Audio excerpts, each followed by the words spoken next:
목사. 목사가 제일 들어가기 힘들다 그러죠. 여러 가지 의미를 둘 수 있어요. 여러분들한테 기도하라고 말하고 기도하지 않거나, 말씀 읽으라고 하고 말씀 읽지 않거나. 신앙적인 생활은 누구만 해요? 성도들만 하고 목사는 그냥 강대상에서 소리만 지른다는. 여러분, 누구를 피해갈 수 없어요? 하나님의 이 천국문을 들어가는 건 여러분 누구도 피해갈 수 없다는 거예요. 지금 그 얘기를 하고 있는 것입니다. 우리가 죄인이라는 것을 깨닫고, 그래서 예수 그리스도의 고난의 의미를 알고 우리가 성찬식에 임한다면 뭐 하지 않겠다고요? 판단을 받지 않는. 여기서 판단은 여러분 인간적인 판단을 얘기하는 것이 아니라 하나님의 심판을 의미하는 것입니다. 그렇기 때문에 사도 바울도 뭐가 아니에요? 예외가 아니라는 거예요. 어느 누구도 이 예외에서 벗어날 수 없다. 그런데 그 판단을 받지 않는 그 길은 성찬식에 참여할 때 뭐 하라는 거예요? 성찬식의 의미를 제대로 깨달으라는 거예요. 그래서 32절 그 심판이 무엇인가? 32절의 그 내용을 말하고 있어요. 우리가 판단을 받는 것은 주께 징계를 받는 것이니 이는 우리로 세상과 함께 정죄함을 받지 않게 하리라. 여기서 심판을 받는다는 것은 멸망이나 저주를 말하는 것이 아니라 주님께로부터 뭘 받는 것이라고 말해요? 징계를 받는다고 말하고 있어요. 내가 구원받는 그리스도인임에도 불구하고 주께서 주신 새 생명의 의미를 내가 몰라요. 나의 죄인됨을 아직 내가 통감하지 못해요. 그래서 십자가와 나 사이에 어떤 저촉정이 강화되지 않고 그렇게 살아가요. 그때 주님께서 우리를 당신의 자녀로 부르셨다면 어떻게 하시겠어요? 예수님께서 나를 당신의 자녀로 부르셨단 말이에요. 그런데 내가 그 의미를 깨닫지 못해요. 그럼 예수님께서 어떻게 하시겠어요? 어떻게 알게 하시겠냐? 어떻게? 오늘 그 방법이 뭐예요? 징계라고 하는 거지. 그러한 방법으로 쓰여진다라고 하는 거예요. 그 십자가를 내 삶의 목표로 삼을 수 있도록 징계할 수밖에 없지 않겠어요? 깨달을 수 있는 방법, 첫 번째 스스로 깨달을 수 있어요. 스스로 깨닫지 못하면 어떻게 합니까? 깨달을 수 있는 도구를 사용해야 될 거 아니에요. 그렇죠? 우리들이 자녀들에게 말을 할 때 여러분 그들이 생각하고 그들이 판단하는 시간이 되면 여러분 부모가 어떤 말을 해도 듣지 않습니다. 근데 자신이 경험을 하게 되면 여러분 그 의미가 무엇인지 깨닫게 되는 순간이 오게 됩니다. 근데 어느 때는 여러분 매를 들어서라도 깨닫게 하는 그러한 시간들이 필요한 것처럼 지금 그 얘기를 하고 있는 거예요. 즉 이 징계는 사랑하심의 역사라는 것을 여러분 그 옆에 써놓으셔야 돼요. 이 징계는 우리가 생각하는 어떤 고난이나 아픔이 아니라 사랑의 역사인 것을 기억하시라는 거예요. 왜? 징계를 안 하시면 사생자라고 말씀하셨잖아요. 그렇죠? 따라서 이 성찬식이라는 자체가 그리스도인들의 믿음의 수준이 볼 수 있는 그러한 모습이라는 것을 오늘 본문을 통해서 우리는 알 수 있습니다. 그 수준에 다다르지 못할 때는 주께서 그 수준에 다다르도록 흔들어서 깨우시지 않겠냐는 거예요. 그럼 왜 흔들어 깨우시겠는가? 왜 징계를 내리시기까지 그 깨달음을 알게 하시는가? 32절에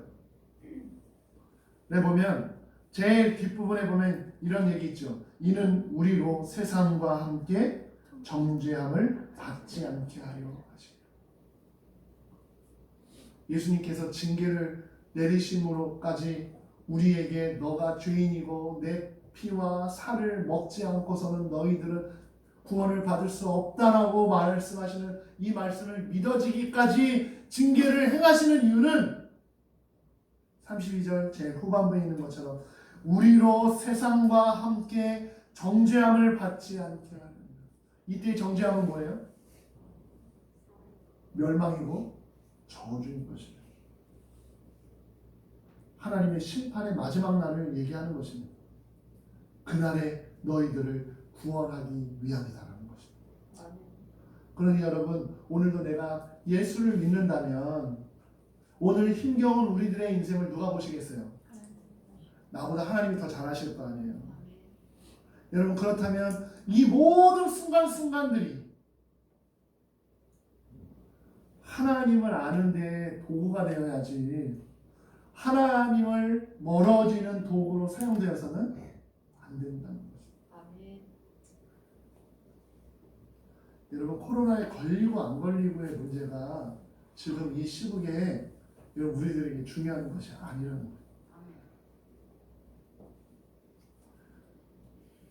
여러분들에게 교회를 나오는 것이 코로나에 걸릴까 안 걸릴까라고 하는 그러한 문제로 교회를 안 나오고 나오고에 대한 결정들이 되지 않기를 바라는 거예요. 왜 교회에서 예배를 지금 교회 문을 닫고 있는가? 여러분, 그것은 코로나를 걸릴까 안 걸릴까 하는 것은 믿지 않는 사람들의 눈에서 보는 것이고, 여러분, 이 결정은 교회가 이 사회에게 끼치는 영향에서 보여주기 위한 사회의 일원인 것을 나타내기 위한 방법이지, 여러분 절대로 오해하시면 안 됩니다. 그런데 많은 사람들이 어떤 생각을 갖고 있어요? 코로나에 걸릴까 안 걸릴까의 문제로 주일 성수에 대한 문제를 생각하고 있다는 게 문제가 돼요. 그래서 교회 문을 못 닫겠어요. 어쩌면 여러분, 이 사회에서 이제 뭐 대구에서나 어디에서는 그럼에도 불구하고 주일 교회를 여는 교회가 있다라는 것을 막 기사화하고 있어요. 동대문에서도 나왔죠. 동안교회 부목사도 나왔고, 전동교회도 나왔고, 어디도 또 한 명 나왔다고 그러는데, 여러분, 이러한 것들로 더 혼란스럽고 우리의 상황을 어렵게 하는 시간들을 만들어내는 것이 아니라, 여러분, 이것은 우리가 하나님을 믿고 있는 자들 앞에 펼쳐진 세상이란 말이에요. 그렇다면 여러분, 오늘 이것이 우리들의 영적인 것과 무슨 관계가 있는지에 대한 내 스스로 판단하고 그 일들을 향한 여러분 돌이킴의 역사들이 일어나지 않는다면 이 일들이 우리하고 무슨 상관이 있겠어요? 그리고 어차피 여러분들 하루하루 지금 일주일간 죽다가 계속 죽잖아요. 이번 한 주간도 사는 것이 아니라 다 죽으러 가는 거잖아요.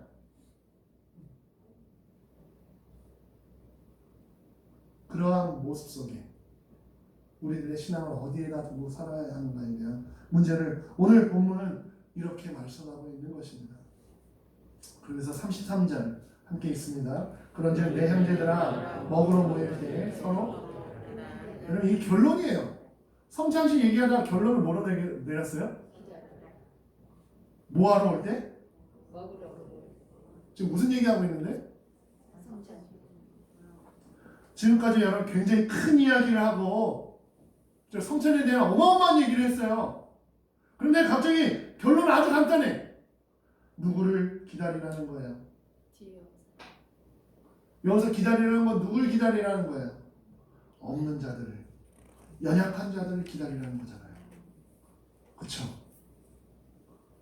여러분, 2000년 동안 주님께서 주시는 메시지는 바로 이 한 줄입니다.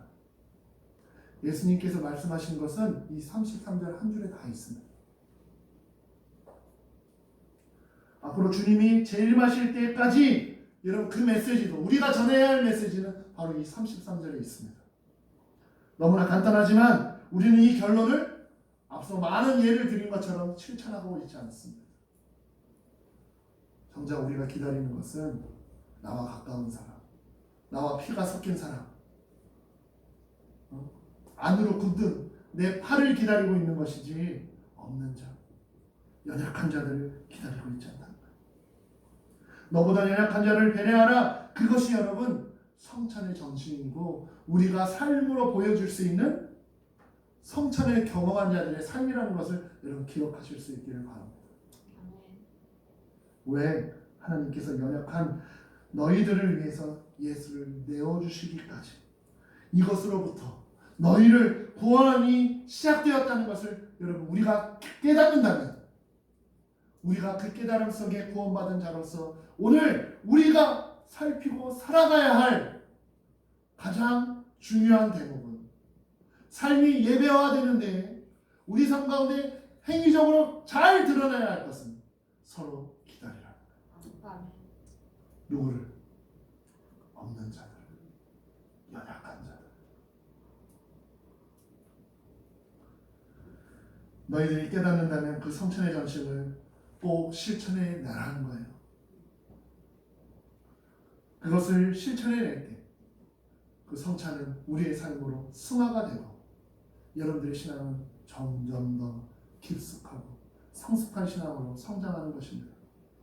34절에 있는 말씀이에요. 만일 누구든지 시장하거든 집에서 먹을지니 이는 너희의 모임이 판단받는 모임이 되지 않게 하려 합니다. 여러분 아멘. 여기까지만 읽으면요, 배고프면 어디서 먹고 오라는 거예요? 너희들이 여기는 오는 목적이 성찬이나 예배에 참여하는 것이 아니라 다른 목적으로 온다면 그거 다 하고 오라는 거예요. 이해가 되세요, 여러분? 여기서 무엇인가를, 여기서는 뭐 하는 거예요? 내가 주인인 것을 깨닫고 예수 그리스도 말고는 내가 구원받을 수 없는 존재인 것을 깨닫는 것이 이 안에서 다시금 기념하면서 돌아가는 것이에요. 여러분들의 삶으로. 하나의 예로, 배고프면 집에서 먹고 와. 왜 여기 와가지고 너 먹는 거, 아유, 우리 그런 얘기 많이 해요. 오늘은 저 푸른 초원이네. 그쵸? 아유, 오늘 뭐 이렇게 그런 얘기 할 거면 어디서 먹고 와? 이해가 되죠? 여러분, 내가 먹기 싫다고 남에게 그거 투정하는 거, 그거 좋아요? 안 좋아요? 안 좋아. 내가 먹는데 힘들면 저 사람도 힘들겠죠? 그러면 뭐 하면 돼? 그냥 조용히 안 먹으면 돼. 그거 갖고 내가 구역비를 얼마를 냈느니, 구역비를 냈는데 이거밖에 안 한다느니, 여러분 이런 얘기 할 필요 없다는 거예요. 죄송해요. 여러분들 여기 앉아 계신 분들 한 번도 그런 얘기 안 하시는데 예를 들어서 그렇다는 거예요. 그러니 여러분 지금 무슨 말을 하고 싶은 거예요? 여러분 교회 안에서는 어떠한 불평도, 어떤 누구를 향한 정죄도 있어서는 안 되는 거예요. 우리가 늘 돌아보는 거예요. 아유, 나도 일주일 동안 힘들어 죽겠다. 난 이제 조금 주님 안에서 평안을 느끼고 사람 보면서 좀 평안을 느끼는, 그러려고 교회에 오면 안 된다. 죄송하지만 평안은 누구에게만? 하나님께. 그래서 제가 여러분들에게 참 감사합니다. 주일마다 여러분들은 거의 토요일까지 일하시다가 세상 사람들은 주말에는, 토요일과 이 주일에는 좀 힐링한다는 표현들을 쓰지만 여러분들은 그 힐링하는 시간조차도 청소도 하고 봉사도 하고 보내는 시간들이 얼마나 세상 사람들 볼 때는 바보 같고 미련합니까? 그래서 여러분 그 일들을 통하여 하나님의 평안이 있기를 축원드립니다. 그래, 하나님은 그럼에도 불구하고 우리들에게 말씀하시는 거예요. 너희들이 모였냐? 그러면 한번 돌아봐. 너보다 연약한 자가 누구인가? 그리고 그 연약한 자를 위해서 너가 이 하루를 쓰는 것이 어떻겠니? 지금 그렇게 말씀하고 있는 것입니다. 내 거만 챙기는 그러한 세상이 아니라 서로 기다릴 줄 아는 그러한 삶을 이 공동체 안에서 실현해 내라는 것입니다. 그리고 34절에 제일 마지막에 뭐라고 말합니까? 그 밖의 일들은 내가 언제든지 갈 때에 바로 잡으리라. 지금 사도 바울은 이 성찬 예식을 통해서 이루어지는 이 얘기 17절에 얘기했죠. 나 이거 너희들 칭찬할 수 없다라고 시작해서 했던 굉장히 안타까웠던 부분들이에요. 다른 문제들은 내가 언제든지 가면 내가 바로 잡아줄게. 그러나 이 문제는 뭐 하라는 거예요? 빨리 바로 잡아라. 내가 가든 안 가든 너희들이 이 삶은 돌이키는 것이 너희들에게 복이다 라고 하는 것들을 얘기하고 있는 거예요. 그만큼 중요하다는 것이죠. 그렇죠? 우리가 먹고 사는 문제 중요하잖아요. 이 안에서도 먹고 나누는 것들이 중요하다는 거예요. 근데 누구를 향하여? 누구를 향하여? 연약한 자를 향하여 기다릴 줄 아는 그런 믿음이 있기를 축원드립니다.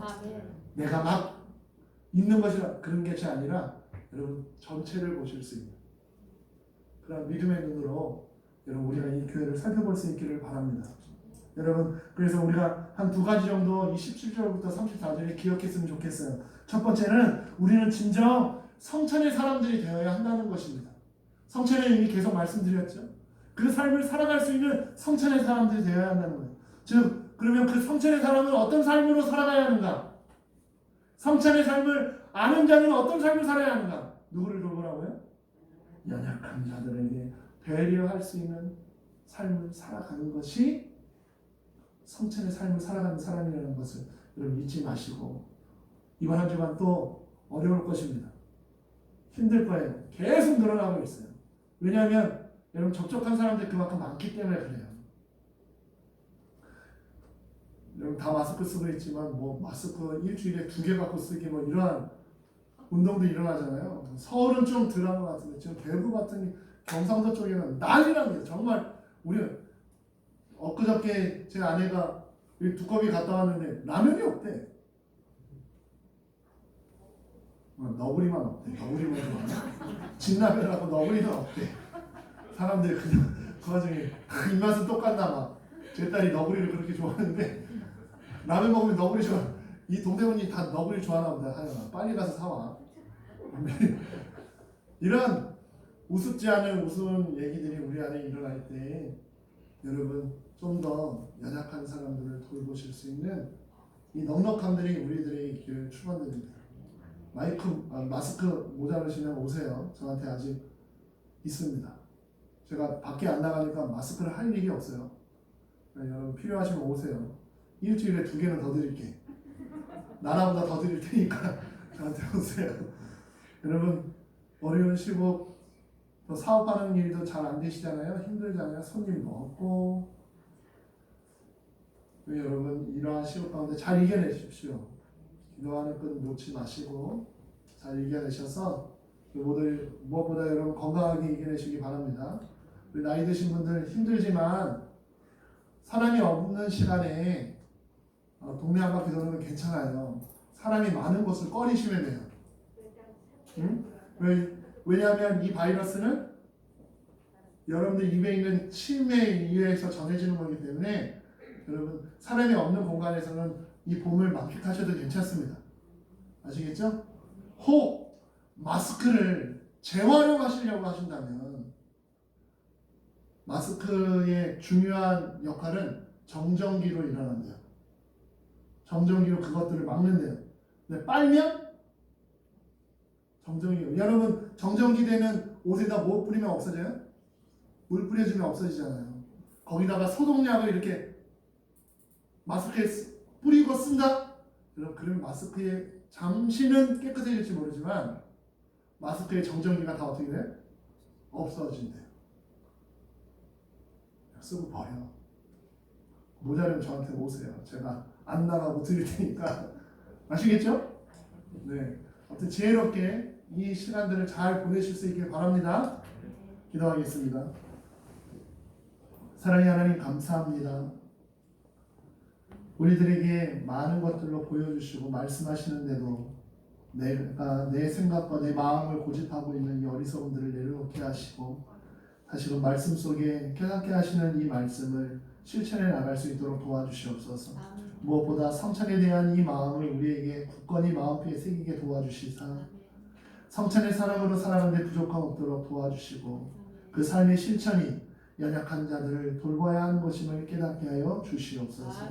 한 주간 동안 그러한 삶으로 기쁨과 감사함이 넘치는 성도들의 삶이 되게 도와주시옵소서. 예수님의 이름으로 기도합니다. 우리 다 함께 일어나셔서 찬송과 1장 찬송하신 후에 축도로 예배를 마치겠습니다.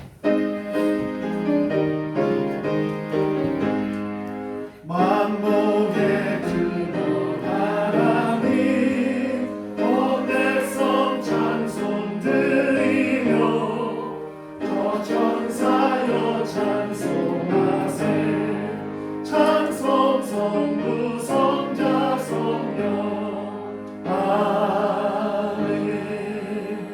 지금은 우리를 구원하신 예수 그리스도의 은혜와 독생 성자를 아낌없이 보내주신 하나님의 만극하신 사랑과 성령님의 내주관서 교통하심이 오늘도 성천의 사람으로 살아가기로 작정하며 각자의 삶의 처소로 돌아가는 하나님의 귀한 자녀들 머리 위에 이들의 가정과 이들의 일터와 이 나라와 이 교회 위에 지금부터 영원토록 함께 계실지어다.